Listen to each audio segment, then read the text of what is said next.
So it says do's and don'ts. The main don't that I taught our kids that Liz and I didn't do, it's the biggest don't, I think, is don't move in with each other and not get married. Get married before you live together. Mm-hmm. And I just think that's important. I think there's a respect issue there, particularly on the man's side. I think there's a respect issue there that says, I respect you enough to make a long-term, lifelong commitment to you.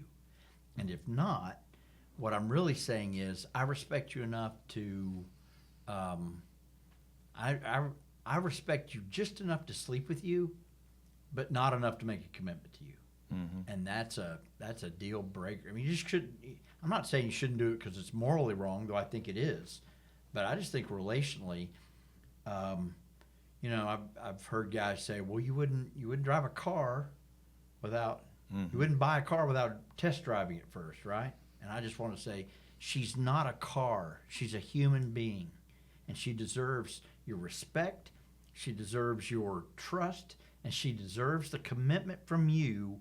If you're going to engage in this really deep kind of relationship, make a commitment to the relationship rather than just, some guy says, well, we're married in our heart. No, you're married in your pants.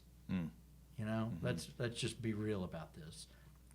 And a lot of people say, yeah, but we can't afford to live. So, okay, great. If you can't afford to live separate, get married. And if you say, well, I don't know if I want to marry her, then break up. But the answer isn't, we can't afford to get married, and I'm not sure, so we're going to move in together and find out, because it's just not going to work. It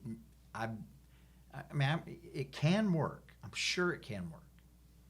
But I think the odds of it working are extremely low, and the reason is because one or the other is saying, I'm not willing to make a commitment to you. And I just think that's a problem.